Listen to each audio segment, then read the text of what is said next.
Hey guys, New York is not just a city, it's a whole world. Far from the subway stations, underground, New York life is bustling and surprising. Playbill presents legendary places that few people know about. This video is about urban legends and interesting places in New York that will definitely surprise you. But before we start, subscribe to our channel, give us a like and post the video on social networks.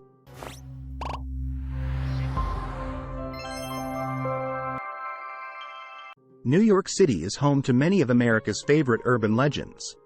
A killer sneaking around at night with a hook for a hand? Yes, it started in New York City. The hooked boogeyman of Staten Island urban mythology is called Cropsey. It used to be said that Cropsey roamed the neighborhood at night and dragged wayward boys and girls to their deaths in the ruins of Old Seaview Hospital. Parents would scare their children with stories and warnings about Cropsey. Go to bed early or Cropsey will get you, that sort of thing. But the legend of Cropsey became all too real in the 1970s, when serial killer Andre Rand allegedly began kidnapping Staten Island children. Although Rand was a suspect in 5 cases, he was ultimately convicted in only 2 of them, which was enough to earn him anywhere from 50 years to life in prison. The sewer alligator is a perennial American urban legend, so it's no surprise that it has a long pedigree in New York City. And, to spice up the story, it turns out that real alligators have been found in New York City sewers before, so this particular urban legend is at least fairly plausible. The typical story goes that New Yorkers vacationing in Florida or Louisiana decide to bring a baby alligator back to New York as a pet.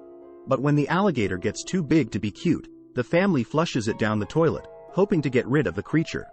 The alligator then survives and even thrives under city streets, feeding mostly on rats and other vermin, eventually growing large enough to pose a threat to humans such as sewer workers or random passers-by.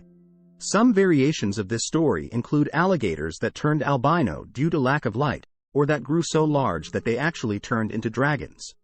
As we know, every normal castle needs its own ghost. Legends of spirits inhabiting English palaces and towers have been known since ancient times.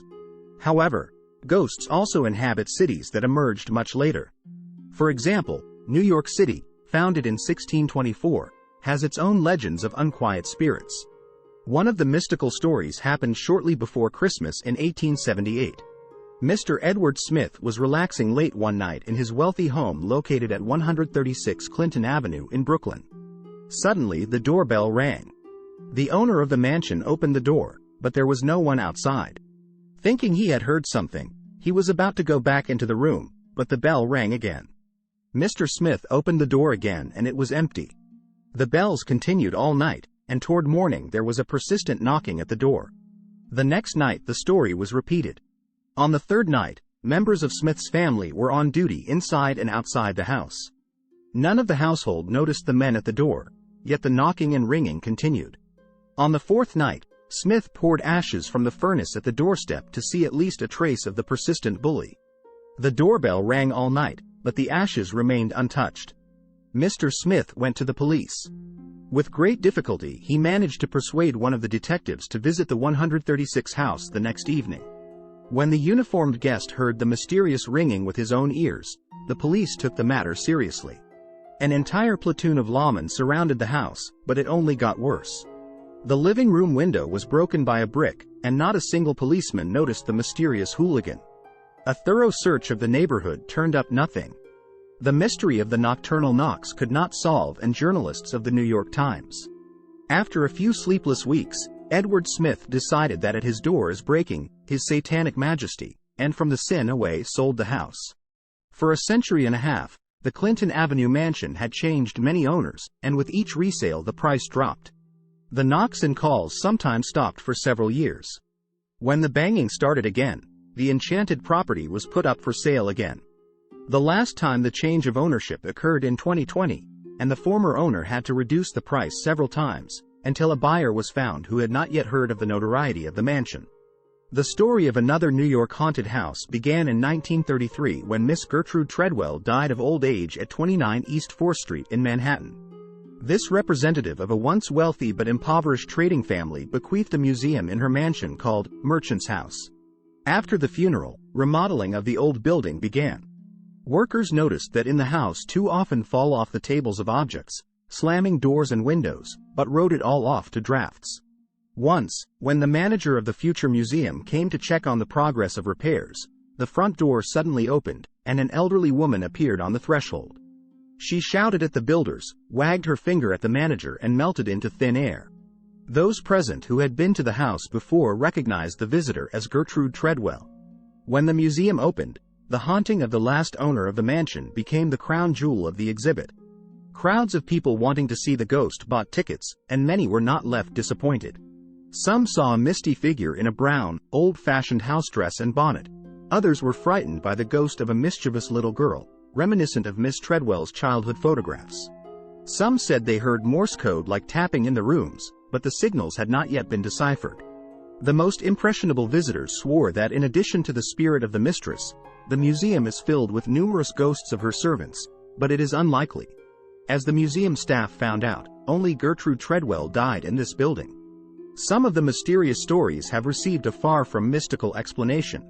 For example, not long worried New Yorker sensation about the goblin from 27th Street. In 1860, two honorable ladies rented a house on this street. On the first day they brought in a new home furniture, which in the evening did not have time to arrange. In the morning several armchairs and sofas were mysteriously moved. Two frantic tenants began to tell everyone they met about this insignificant fact, and in a couple of days half of Manhattan was discussing a new ghost moving furniture. Greedy for gossip, the newspapermen dubbed the creature, which no one had ever seen, a goblin. The mystical sensation burst when one of the reporters thought to ask the police for comments. It turned out that while the two ladies were moving in, cops on a nearby block were conducting round-the-clock surveillance of the robbery suspects. The boring covert surveillance had been going on for several days, and one of the cops found a way to brighten up the night watch. Through a hatch in the sidewalk, it was possible to get into the basement and the first floor of the still empty house, where it was dry, warm and quiet. The careless policeman slept there for several nights, not realizing that the house had already been completed. When another policeman reached the place of night rest, he did not notice that the room had suddenly become furnished. Sliding a few couches together, he made himself comfortable, and when he heard a noise upstairs in the morning, he escaped through a hatch in the basement. The police apologized to the two ladies and the conflict was over, but the story is still happily told by tour guides leading walks through New York's mystical places. Over the past few decades, the dots on such itineraries have multiplied. After each new movie from the movie series, Ghostbusters, excursionists are shown more and more places associated with ghosts, spirits, and other evil. Now, the thrill for lovers of mysticism is supplied not by popular rumor and not by grief policemen, but by Hollywood, fighting the ghosts of New York with the help of proton guns. Next, let's move to a newer time and take a trip through the Big Apple. Bring a flashlight. It's going to be very dark. We'll start in the heart of Manhattan, in front of the Romanesque-style City Hall. Under our feet is the oldest New York City subway station known as City Hall. It was opened on October 27, 1904. This day was a big celebration for New Yorkers, who rode the subway like an attraction for the first couple of years. Before that, city dwellers traveled by horse-drawn carriages. Not surprisingly, the subway became a hit. On the City Hall platform, you can feel like a time traveler. The station is dazzling and one of a kind. They don't build them like this anymore. Interesting fact. In terms of today's money, the construction of City Hall cost $6 million. In the old days, dozens of copper chandeliers hung here and it was one of the few places in the city where electricity worked. To this day you can see arches covered with colorful tiles and stained glass ceilings. Impressive, isn't it? If you walk carefully along the tracks, you can see something incredible. Underground New York is as magical as the city above the earth. It's a shame we rarely think about the behind-the-scenes workings of the city. Down here, you can see the pipes of New York's pneumatic mail. They were built in the 19th century and operated until the mid-20th century, and were responsible for distributing mail to the various post offices. The hotel had a secret infrastructure to discreetly escort people in and out. Underneath the building was a tunnel known as Route 61, which connected the hotel to the central station. The tunnel was closed in the late 1970s, but it's said that Andy Warhol threw a party there in the 80s. It was epic. Next, we'll exit at 125th Street and end up at the picturesque waterfront of Riverside Park. Here you can see the abandoned tracks of the old subway line. Walking along them, we enter an underground graffiti gallery known as the Freedom Tunnel. It was named after a graffiti artist who used the pseudonym Freedom. Over the course of 15 years, he painted over 40 graffiti murals in the tunnel. Let's wander around the northern part of New York. A walk through Van Cortlandt Park feels like a suburban outing, but it's still the city limits. There you can see large ventilation towers made of stone. They were once part of New York City's infrastructure. These are the remains of what used to be the Crotona Aqueduct. In the 19th century, the city's water supply was supplied by a 66-kilometer-long underground tunnel. This is the route from the Croton River to Bryan Park in Midtown Manhattan. By the way, Bryan Park was not a park before. It contained a colossal stone structure that looked like something built by the ancient Egyptians. This structure, over 16,000 square kilometers in size, served as the city's water reservoir. A path was even laid along the edges of the reservoir so that people could enjoy walking around and admiring the crystal clear water of the reservoir. Guys, if you liked our video, but you haven't subscribed to us yet, subscribe right now and post the video in social networks. There will be a lot of interesting things in the next issues.